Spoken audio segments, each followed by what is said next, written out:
कहने को तो सभी लीडर्स दावा करते हैं कि उनकी सरकार में करप्शन कम हुई है और करप्शन को कम करने के लिए उन्होंने इस दिशा में कई सारे सुधार किए हैं, लेकिन क्या उन सुधारों का असर जमीन के ऊपर दिखाई दे रहा है या फिर नहीं, ये साफ होता है एक इंडिपेंडेंट रिपोर्ट से जो हर साल रिलीज की जाती है।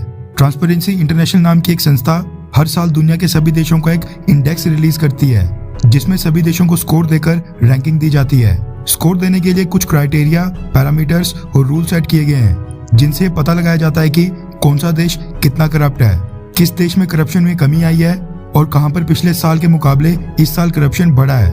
रिपोर्ट तैयार करने के लिए रिश्वत देना, पब्लिक फंड्स का मिसयूज करना, पब्लिक ऑफिस का निजी फायदे के लिए इस्तेमाल करना, करप्शन के ऊपर सरकारी कंट्रोल, पदों के ऊपर नियुक्ति और कई सारे पैरामीटर्स शामिल हैं।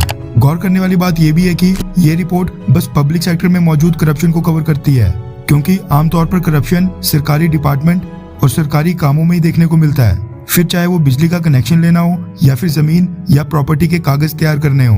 पब्लिक सेक्टर में करप्शन हमेशा से ही रहा है और ये ना सिर्फ एक देश की दिक्कत है बल्कि इससे दुनिया के कई सारे डेवलप्ड देश भी प्रभावित हैं। इस रिपोर्ट का नाम करप्शन परसेप्शन इंडेक्स है और ट्रांसपेरेंसी इंटरनेशनल ये रिपोर्ट साल 1995 से हर साल तैयार कर रही है। इस रिपोर्ट को बहुत ही वाइडली कवर किया जाता है और हर साल जब भी ये रिपोर्ट आती है तो दुनिया के बड़े बड़े न्यूज़पेपर्स और मीडिया हाउसेस में ये हेडलाइंस भी बन जाती हैं। ट्रांसपेरेंसी इंटरनेशनल ये भी क्लेम करती है कि वो ये रैंकिंग जनरेट करने के लिए इस्तेमाल होने वाली मेथोडोलॉजी को हर साल लगातार चेंज करते हैं, क्योंकि बदलते वक्त के साथ करप्शन करने और रिश्वत लेने के तरीकों में भी लगातार बदलाव देखने को मिल रहे हैं। ग्लोबल करप्शन के खिलाफ अपनी फाइट को आगे लेते हुए ट्रांसपेरेंसी इंटरनेशनल ने साल 2021 के लिए अपनी करप्शन परसेप्शन इंडेक्स रिपोर्ट तैयार कर ली है, जिसमें उन्होंने दुनिया के 180 देशों का डेटा कलेक्ट करके उनको रैंकिंग दी है। स्कोर की बात करें तो सभी देशों को 0 से 100 के बीच में स्कोर दिया गया है। जिस देश का जितना ज्यादा स्कोर, उस देश में करप्शन उतना ही कम होगा।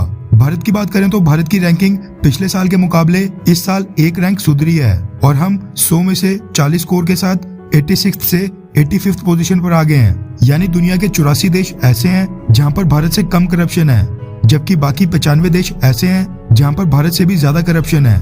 रैंकिंग के अकॉर्डिंग देखा जाए तो भारत का 85th रैंक होना वाकई में बहुत ही बुरी खबर है और ट्रांसपेरेंसी इंटरनेशनल ने अपनी रिपोर्ट में ये भी कहा है कि देश में करप्शन को कम करने में पिछले एक दशक यानी पिछले 10 सालों में भारत में कोई भी मेजर इंप्रूवमेंट बिल्कुल भी देखने को नहीं मिली है। यानी मोदी गवर्नमेंट के आने के बाद भी करप्शन का वही हाल है। लोगों को अभी भी कई सारे सरकारी दफ्तरों में वहां पर अपना काम निकलवाने के लिए कई सारे पैसे और कई तरह की रिश्वत देनी पड़ती है।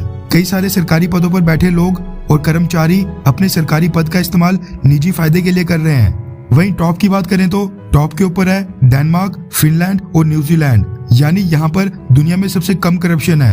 अमेरिका का रैंक है 28th, यानी अमेरिका में भी थोड़ा बहुत करप्शन है। चाइना की बात करें तो चाइना को 45 स्कोर मिला है और चाइना का रैंक है 67th, यानी भारत से 18 रैंक ऊपर। पाकिस्तान की बात करें तो पाकिस्तान को स्कोर मिला है 28 का और 180 देशों में पाकिस्तान का रैंक है 140। वहीं बांग्लादेश की बात करें तो बांग्लादेश को 26 का स्कोर मिला है और बांग्लादेश का रैंक है 145। जबकि भारत के दोस्त रशिया की बात करें तो रशिया को पाकिस्तान से एक नंबर ज्यादा 29 नंबर मिले हैं और रशिया का रैंक है 137। मतलब कि रशिया में भी काफी करप्शन है। सबसे करप्ट देशों की बात करें तो लास्ट में आते हैं Afghanistan, north Korea, Yemen, Venezuela, Somalia, Syria और साउथ सुडान।